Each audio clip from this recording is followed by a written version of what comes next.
Hey guys, welcome to the Rusty Beauties garage. In this video, I don't think we're gonna be working. We're gonna be mostly talking. We're gonna be talking about some of our projects that we have here, our personal projects. I mean, we have lots of projects that are coming from customers, but these are coming. But as you may know, we have five, six, six six Rusty Beauties that are my own, and currently we don't have any of them on the road. I'm driving David's TR4, as you may know. So anyways, I wanted to give you a little bit of an update where everything is and what my plans are. Of course, plans are subject to change all the time, but at least for now, what my plans are about my own cars. So I already started filming this as part of a different video, but I realized that this topic deserves its own video, so I'm shooting a new intro for that, but I'm gonna use parts of that video and then probably I'm gonna shoot a little bit more, so it's gonna be a montage of different videos, but we're gonna make it work somehow. So without further ado, let's get crack-locking.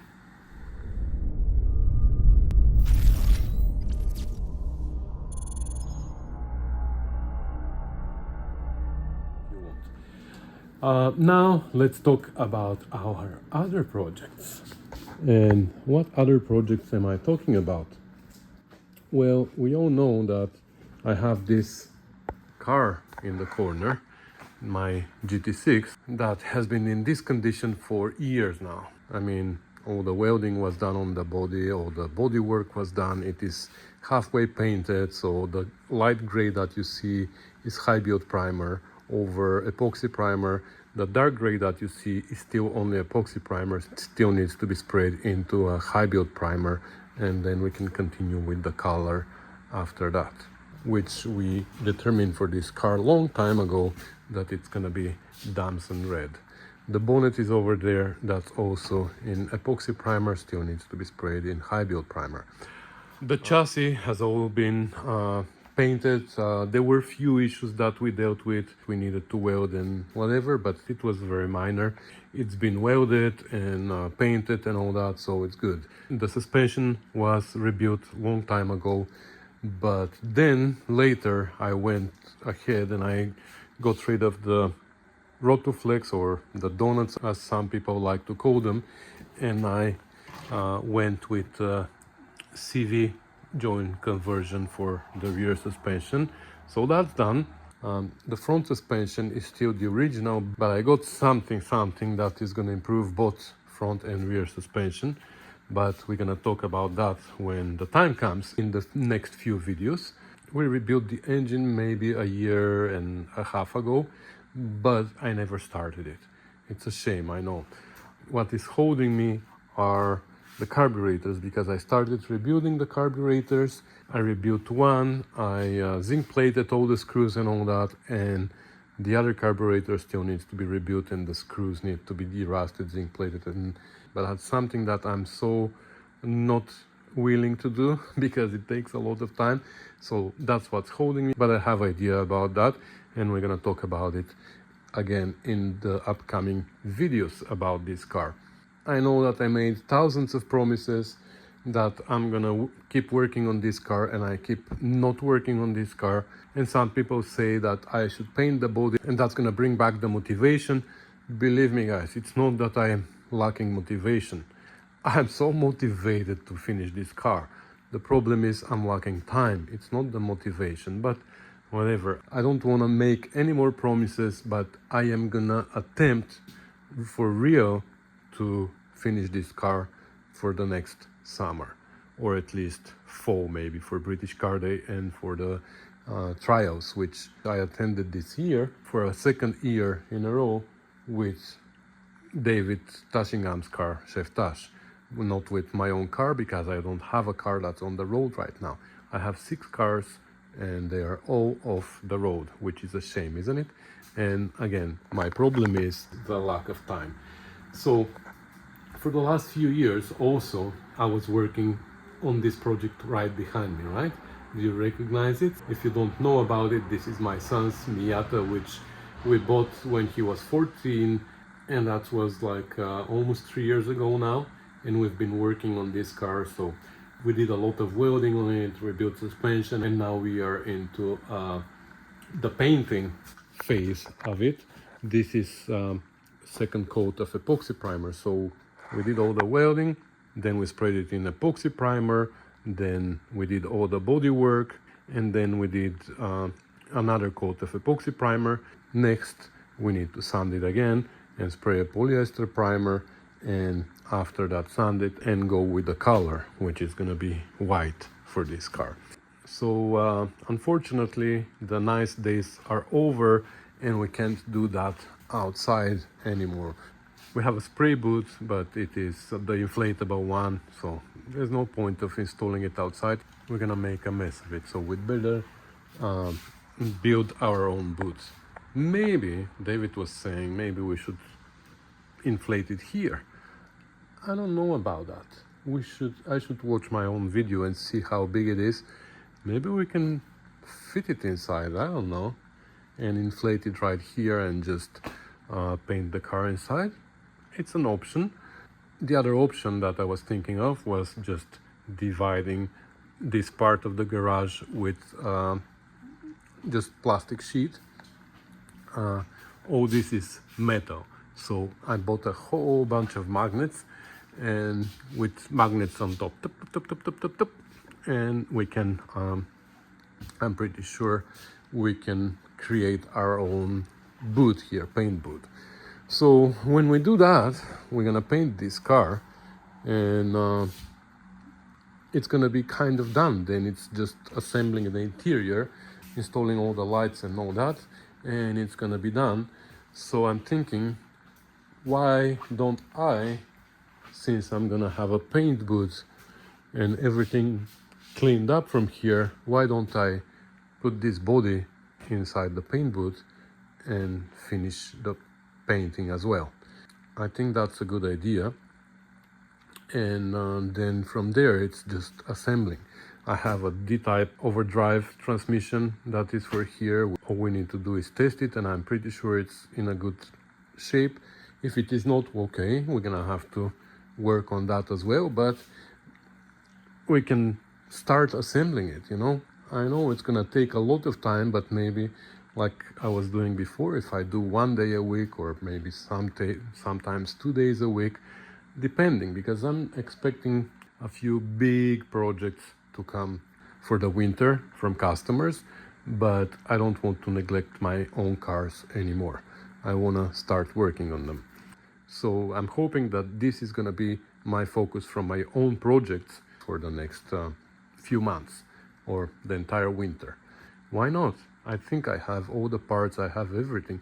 We can make it work. We can make our own headliner, we can make our own panels, wrap them in vinyl and all that. So yeah, that's it about this car. However, somehow within this project we're gonna need to fit another project, which is over there in my tent. We're gonna talk about that too, but I'm talking about this little girl here. So what's going on with this girl? If you've watched my video from somewhat in the spring, I wanted to get her ready for the summer, and I decided to change the oil pump finally, because for years the oil pressure was not good. It was pretty low on this car. Even after I rebuilt the engine, the oil pressure was not great. So year over year I was saying, I'm gonna take the oil pan down and I'm gonna change the oil pump. I also needed to change the timing chain because it kept stretching. It's a single rod timing chain and it stretched soon after I rebuilt the engine.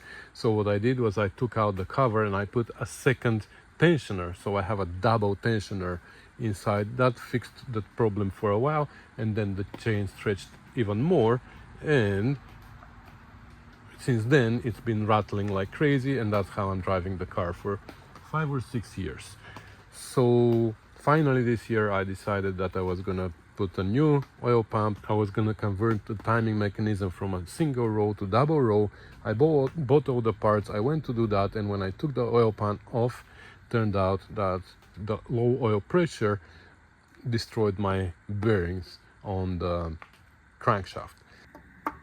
That's a big end plate here on the connecting rod. That's number 4, which means that probably the crankshaft is bad. So I didn't want to just change bearings and forget about it. I'm gonna go ahead and rebuild this engine. Also, the transmission has been giving me trouble for a long time. Now I have a transmission that somebody donated that needs a little bit of work. So eventually, while we're doing the GT6, we're gonna have to work also on this car. We're gonna have to take the engine and the transmission out and rebuild them, because she sat this entire season unused here, which is a shame. It's my first restoration and I want to keep it on the road as long as possible. She has all kinds of issues, I mean, with paint, with like rust started coming back here and there. There's some bubbling happening here and there on the paint, but it is what it is. It's not a show car. This is my daily driver in the summer and I want to keep it back on the road. So this is another project that we're gonna work on a little bit in the winter.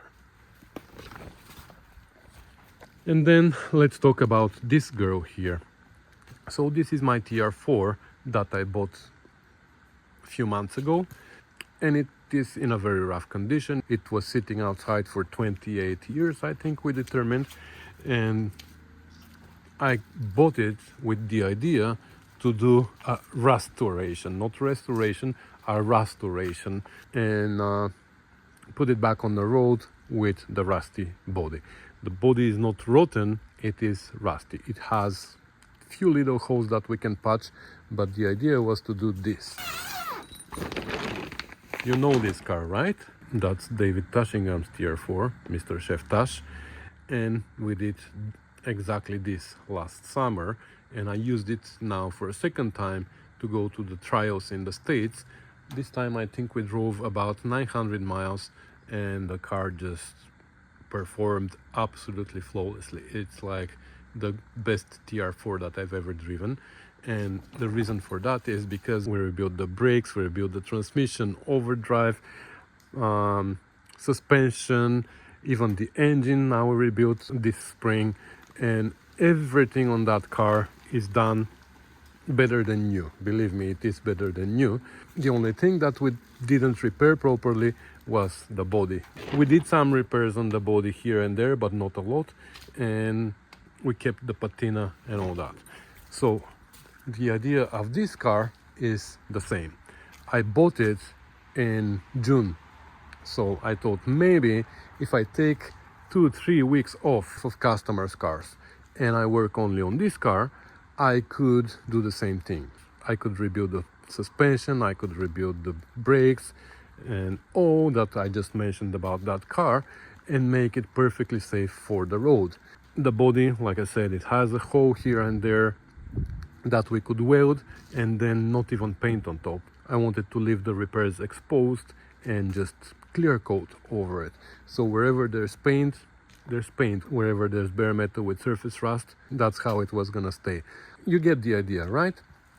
The only problem was that it turned out that the engine was seized. I was hoping that we didn't need to touch the engine and, just like this car, do the other jobs quickly and put it back on the road for September for me to go to the trials with it.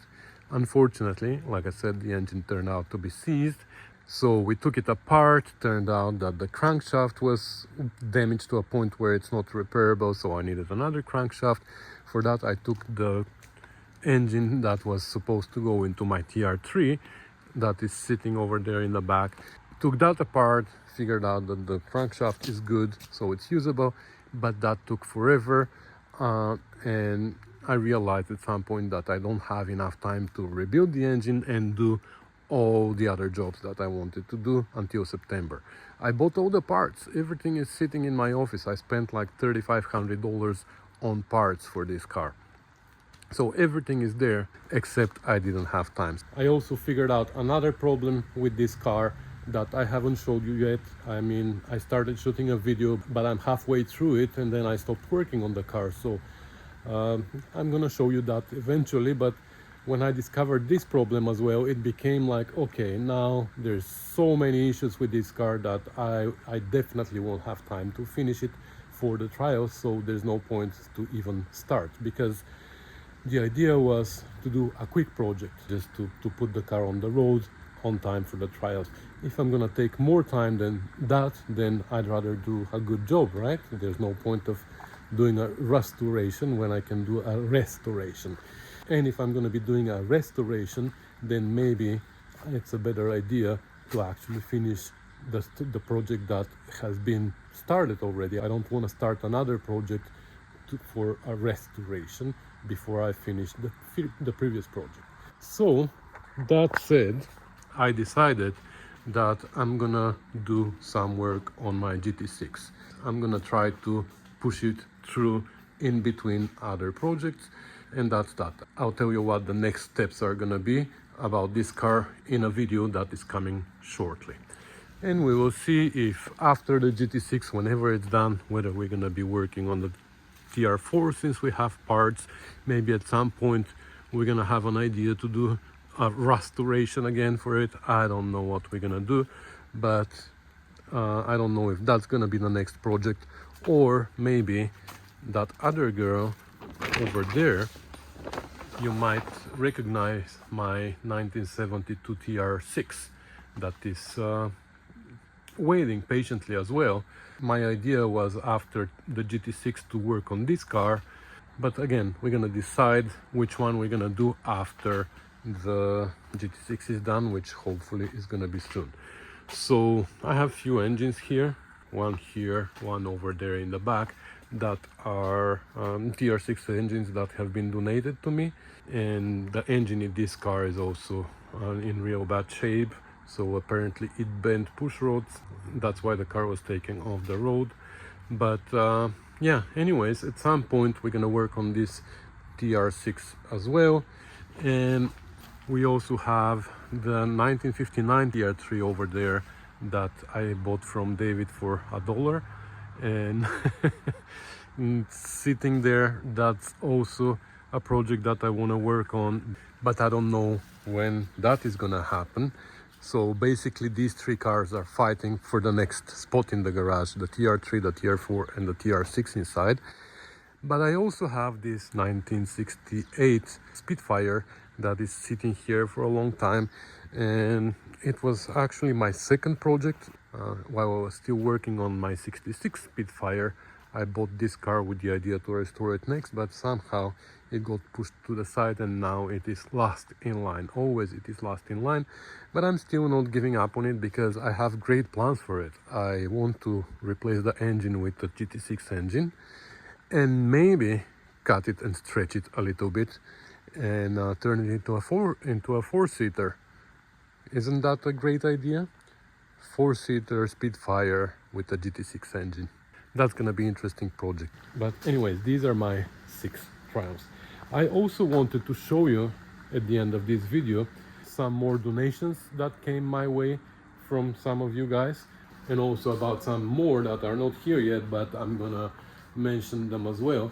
So here I have a J-type overdrive that came out of a Volvo, which was generously donated by Bob Wilcox. Thank you, Bob.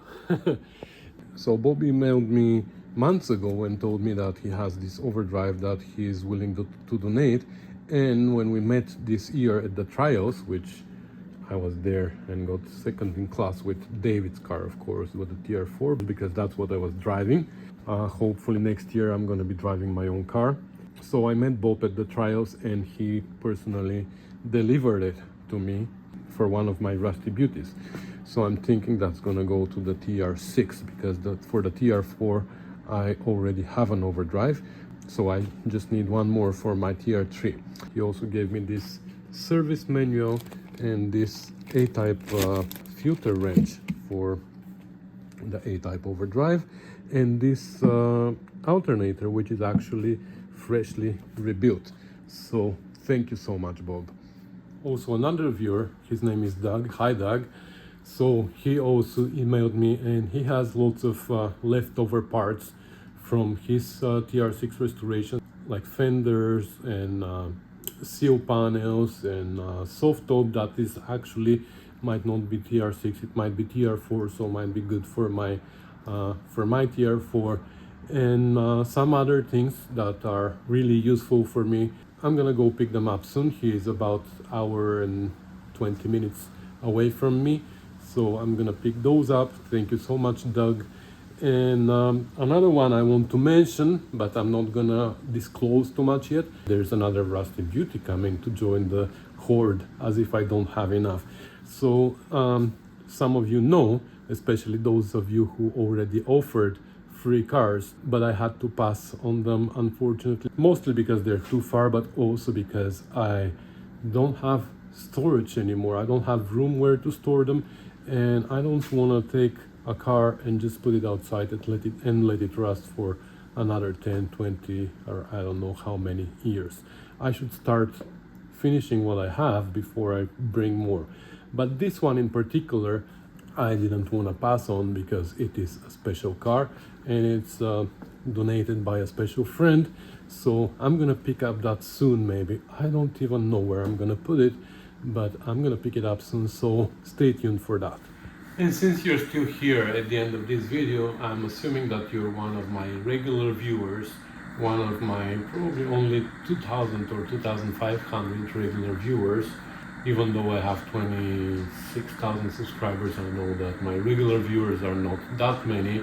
I can judge by the number of views that each and every one of my videos makes. Some of them go to 5,000, 10,000. I have videos that have hundreds of thousands. I have one video that has almost 3 million views, but these are not Triumph related.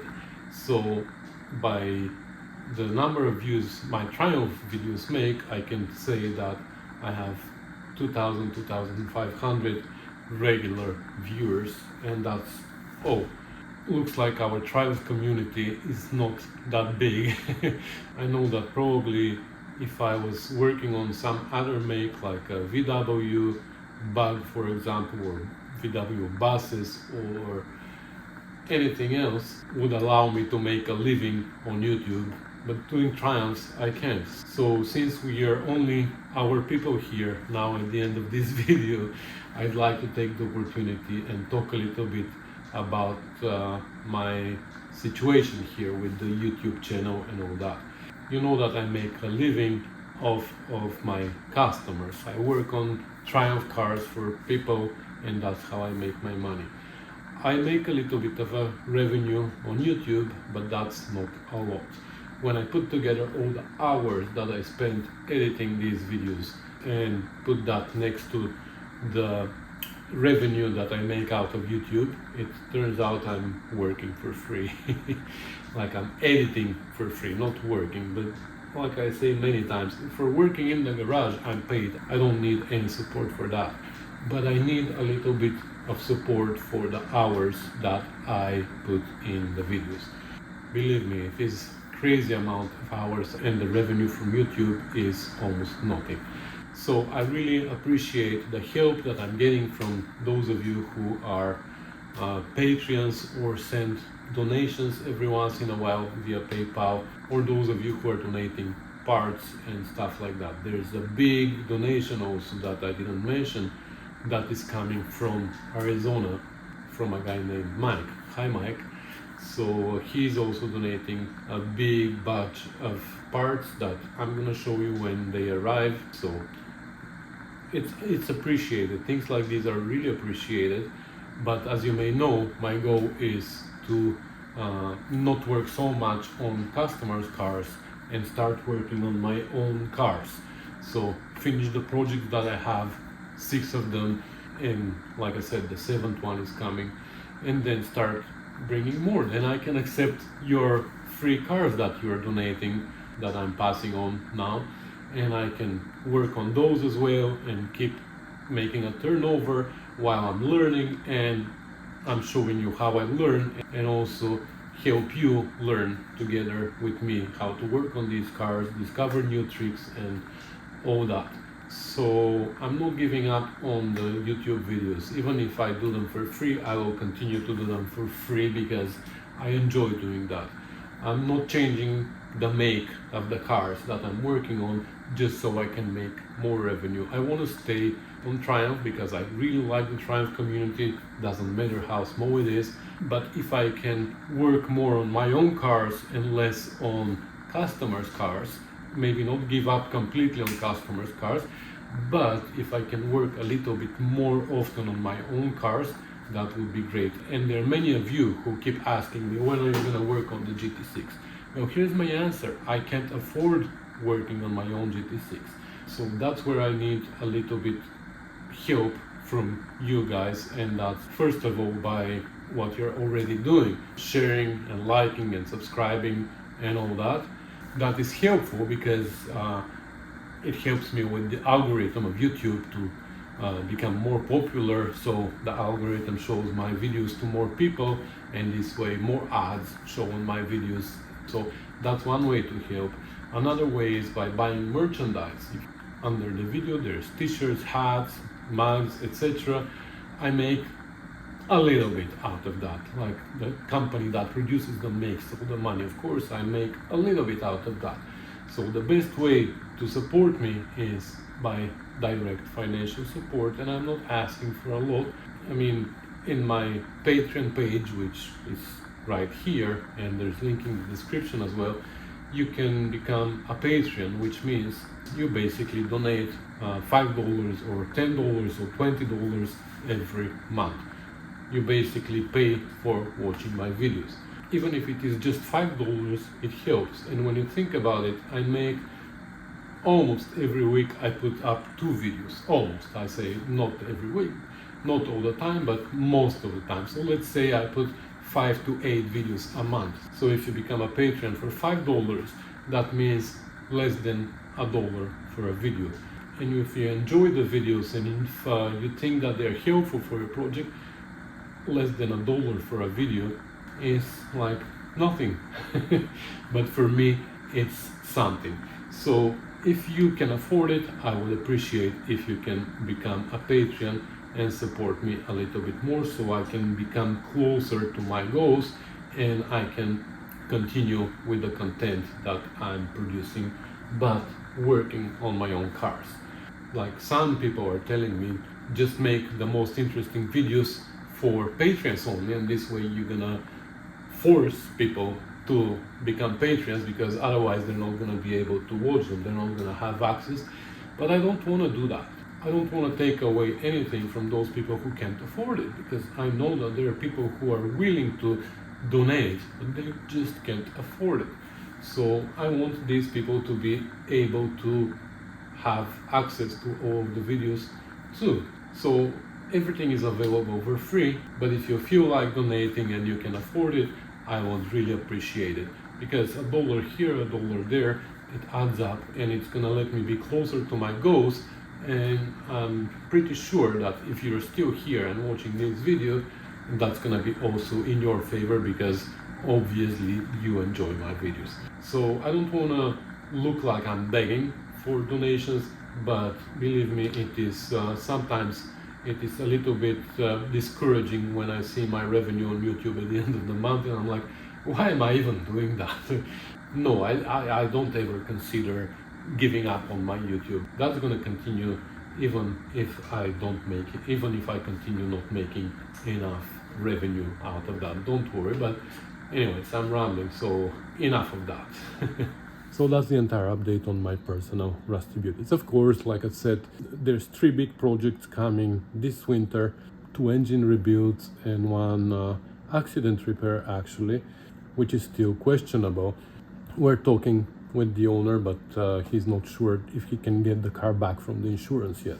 But anyway, so these are 3 big projects coming in the near future, and of course there's 1,000 small other projects that people have requested, and we're planning before or after these 3 big projects. So that's everything. These are my plans. I really hope that I can stay at least on the GT6 part of the plans and not let it fall apart this time, but we will see. So thank you for watching, commenting, subscribing, sharing and supporting me. It is highly appreciated. I'll see you in the next one. Bye.